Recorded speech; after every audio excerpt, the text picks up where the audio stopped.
This is the ADA Cardano one-year overview reading for the year 2023. It's currently November 9th, 2022, 8:14 p.m. Eastern Time. The time that this photo was actually taken was October 17th, and the price of Cardano at the time of the photo was 0.367 cents. The time today, or the price of Cardano today at the time of this reading is 0.3334. So the overall theme and behavior, guys, we have notable decline on a multi-year chart. It'll stand out. It is, however, crossed with like a prominent move higher, standing out on a one-year chart. That's a move higher in the face of seemingly overwhelming headwinds. Usually it'll start out at like a decline or something, but not always. It's like when you expect it to go down, but it goes up anyways. Behavior around the high, we have a period of sideways rotation that ends with a fast sudden move higher, and the behavior around the low, we have, and that's a sideways rotation along a key support level, and that's key support on a one-year chart, on the scale of a one-year chart. And then behavior around the lowest low for the year, we have multiple failed attempts to break through a key resistance level on a scale of a one-year chart as well. That will take place near the low. Before we go any further, guys, do the channel a solid. Please subscribe, follow. If you're making money, remember to follow that rule of karma, right? We want you to, we're sending this information out there free. It's billion-dollar information, free to you. It takes a ton of time. We expect that you're sending 5% into like paying it forward, keeping the flow going. 5% of that profit come back to the channel to keep us going. And then whatever you spend the rest of it, make sure you're spending it out of love. But in any case, you can find a ton of different ways to support the channel through the links in the description. Let's check out the 10-year. I did the markup for the 10-year, and after doing the markup for the 10-year, I have to say, guys, I'm not nearly as bullish on Cardano as I was when I originally laid this spread and did the recording. There's a nullified sun card, which is the main reason why. Nullified sun card means either there's a rally that chart behavior somehow makes irrelevant, or just there's no rally at all. My sense is that we have a pretty strong decline here in 25 and 26, and then out of that there's a really big rally higher. A failed attempt to break through key resistance in 2028, and then a decline through key support. But what's important to point out is that here in 2023 we have a low. It looks like towards the beginning of the year there's a low, or there's a period of 2023 is a period of volatility that ends with a fast sudden move to the upside, and there's a low correlation. So within the 10-year period, the low was in 2020, and then we should see it again here in 2023. So in the midst of that it looks like early low. After a sharp decline at the end of 2022 or early in 2023, there's a lot of price ground covered, and an opportunity in there. It looks like if you want to do like a short, hold a long position for like a short period of time on the scale of a 10-year, would be for just a year. You'd hold it and sell it when we successfully turn resistance into new support here in 2024 somewhere. But really, there's no significantly prominent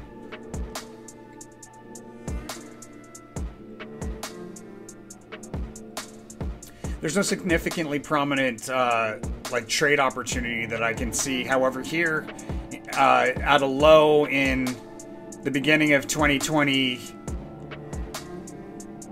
I should say at a trough in the beginning of 2028, there's a trade opportunity there, it looks like.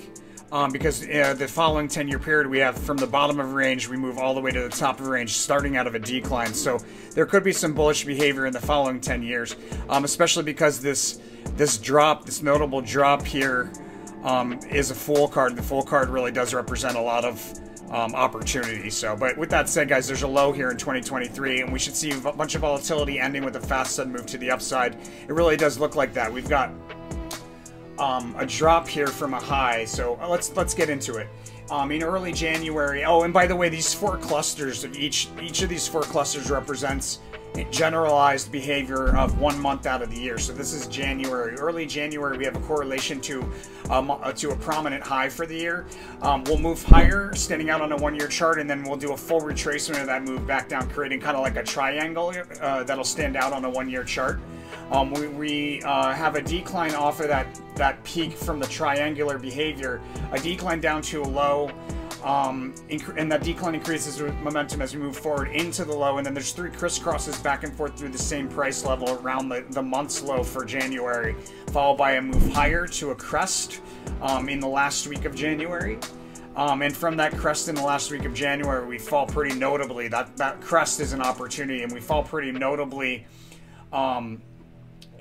declining into February, where in February we have, early February, we have the completion of that decline marked by a fast sudden move higher, and that fast sudden move higher takes us to it takes us into a breakout on a 1-year chart and gives us a higher crest or peak here somewhere in like the 1st or 2nd week of February, where we do some bumping along resistance, breakthrough resistance, bump along resistance, and then that resistance level is highlighted. We drop pretty notably off of that high with consecutively lower spikes up on the way down into that low, and the low and the high will be within close time proximity to each other. Some volatility there as well around like leading into the low, the month's low for February. Looks like there may be a little bit of like a relief rally to bring us a little bit higher than the month's low, to end the month of February a bit higher than the month's low, but then we decline again into a prominent low for the year, or prominent trough for the year, I should say, here in March.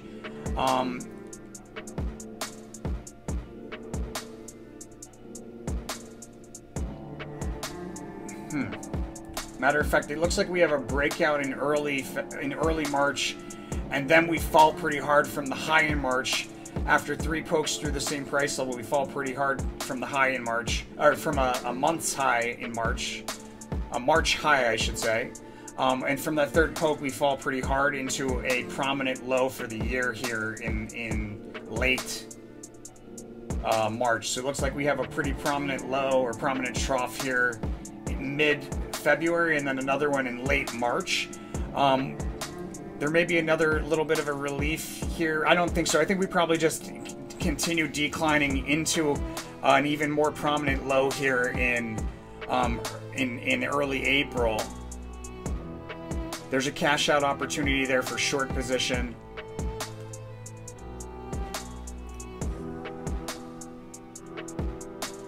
In like the 1st week, it looks like, maybe. So in the midst of that rally higher in early February, breaking that decline trend, and creating a break, there's a breakout on a 1-year chart and creates a new peak. That peak is an opportunity there where I want to open up a short position, and then I can close that short position around the low at the end of March or early April. There's a notable move higher out of that move in early April.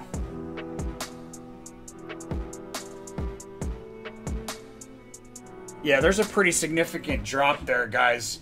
Like somewhere between the end of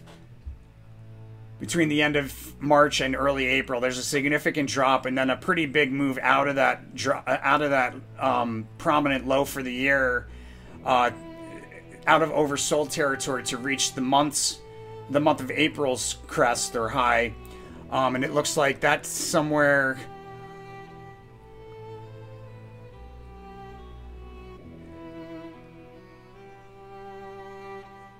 We rally out of the low in late April. Looks like we're rallying along a diagonal trend line, breaking through horizontal resistance, meeting secondary resistance, and then pulling back to somewhere between those 2 price levels.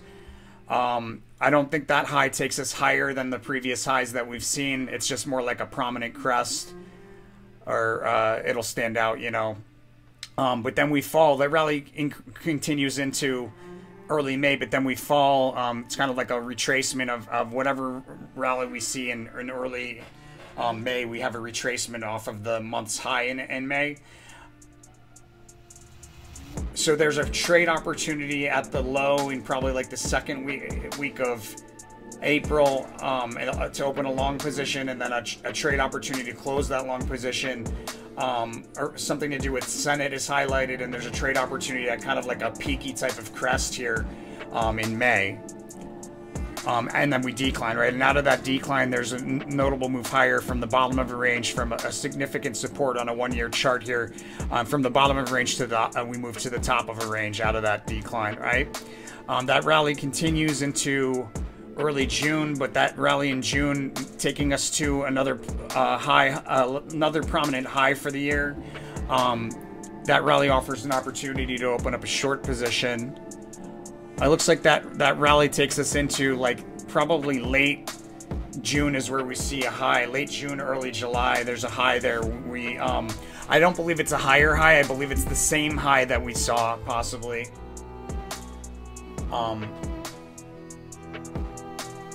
It's not the same high. It's a prominent high, but it's not a higher high. It's not the same high. And we do sideways rotation along a key support there momentarily in June. We're bound by a range. And then we fall. We're above that range briefly, and we break back down through the same price level shortly thereafter. And that price level will stand out on at least a 1-month chart, and that takes us into a low for the month of June towards the, it looks like,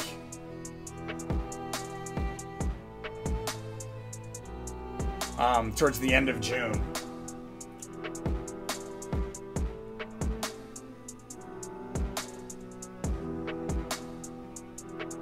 That decline offers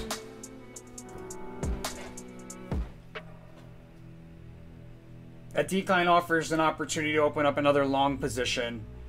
And it looks like the decline probably is in late June more so than early July is my sense.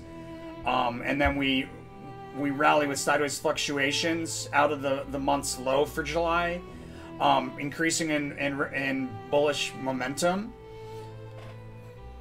And then we have a high, it looks like probably towards the end of the month of July or early August. It's a brief high that's easily missed. We break down through multiple support levels on a scale of a 1-year chart. Looks like we break down through a key support level that we recently broke down once before. So the last major decline on this reading, we probably broke down through the same price level. And we come to revisit a support level that was recently a past opportunity at around the month's low for August. Out of the month's low for August, there is a notable move higher, successfully turning resistance into new support. But that rally, there's a cessation of that rally.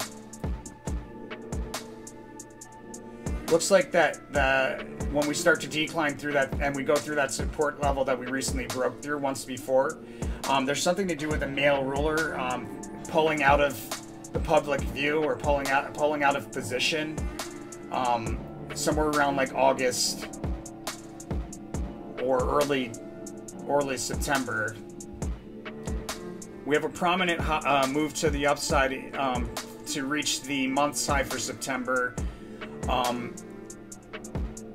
We fail to break through key resistance, and we decline into through key support on the scale of a 1-year chart to reach the month's low for September. And then there's bullish price swings moving out of the low and into the following month. So bullish price swings towards the end of September and into October, where we have another crest or a prominent crest that'll stand out on a 1-year chart. I don't believe it to be the highest high or anything, but it's a prominent crest that'll stand out. There's a notable drop on a 1-year chart off of that prominent crest. Notable drop in early October from overbought territory on our like an overbought crest. I'm advised to be cautious around the high for October as well. So there may be false tops, or there may be some sort of tricky technical behavior.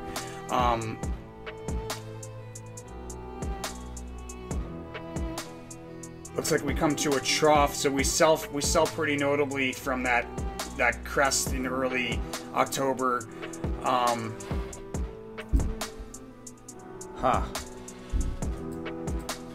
I just caught something.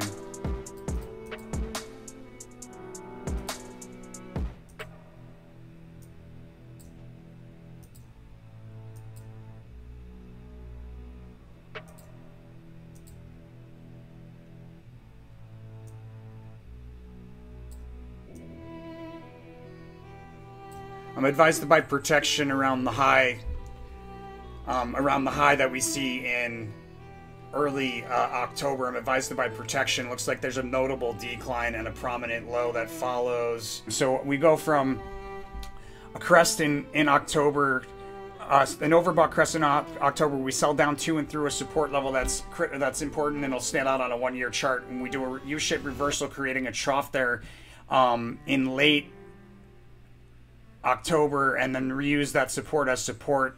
But then that price level is highlighted more so as it becomes resistance again in early November.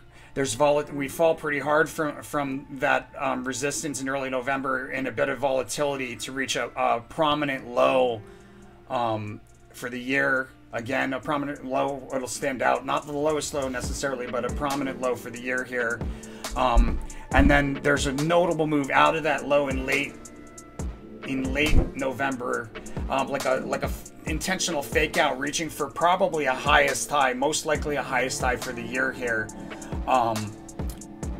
Towards the end of November, there's resistance there towards the end of November, and something happens, something outside of our control takes place. It could be I'm sensing something to do with military, maybe something militaristic going on towards the end of the year there. But that resistance, we sell from near overbought territory towards the end of the month of November, that's where that fast sudden move higher is, marking the end of the period of volatility, right? That fast sudden move higher marking the end of the period of volatility with a prominent low early in the year. So with that said, probably this is the lowest low here, somewhere around March or April, probably, not definitely, but most likely, and I'm leaning towards April. But in any case, so we go from a crest to a trough, prominent trough, to a highest high, to another prominent trough. So a lot of ground is covered to reach that highest high, and then we sell. There's a trade opportunity there at the highest high, or there's a trade opportunity, I should say, around that trough, and then at the highest high, and then we want to close out of a long position at that highest high, like on the cusp of November, December, because we sell from near overbought territory, from a near overbought crest down through an important or critical support level on the scale of a 1-year chart in early December. There's the end of a bullish trend marked by a sharp decline through multiple support levels off of the high that we see early in December or late in November. And then we have erratic behavior back and forth through the same price levels in late December, and a sharp dip to reach the December low as well in a period of volatility. Looks like in 2024 we will see the same high that we saw here in the end of the year of 2023. We should see the same high in the midst of a period of sideways rotation along key support on a multi-year chart.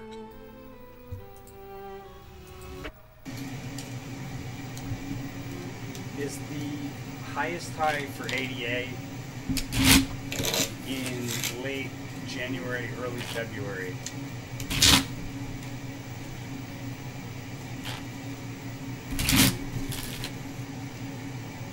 Yes. Do we revisit the same price level as the highest high in late January, early February?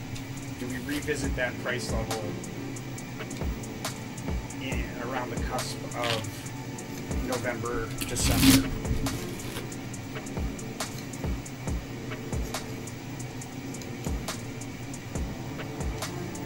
Looks like it's the same price level. Price level. Yeah, it looks like it acts as resistance there. Is the year's lowest low for Cardano in 2023 going to take place in early April? Yes.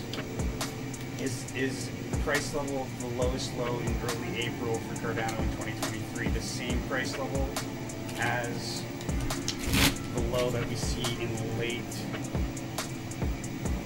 March?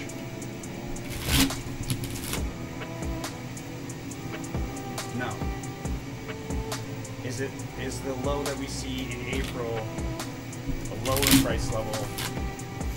is the low that we see for ADA in 2023 in April of 2023 a lower price level than the low that we see for ADA in late March of 2023?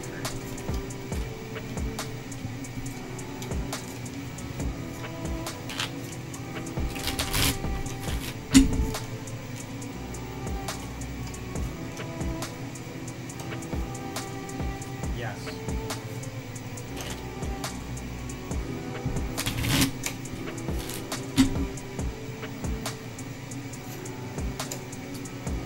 Do we revisit that the price level of the lowest low in April again in 2023?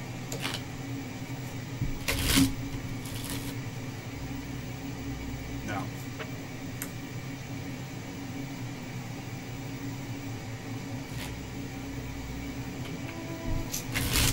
Is the price level of the low that we see around November a higher price level than the low that we see in March?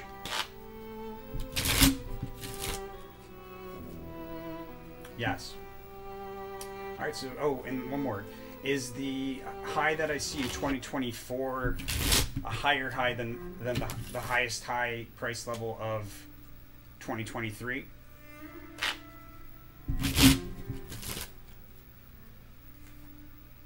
Yes. Guys, that's ADA Cardano for the year 2023. Let me know what you think by hitting that like button. Don't forget to subscribe. Most importantly, make sure you follow that rule of karma, my friends. Super, super important to do so. And with that said, guys, thanks for watching. Appreciate all your support and the people continuing to support the channel. I'll see you on the next one.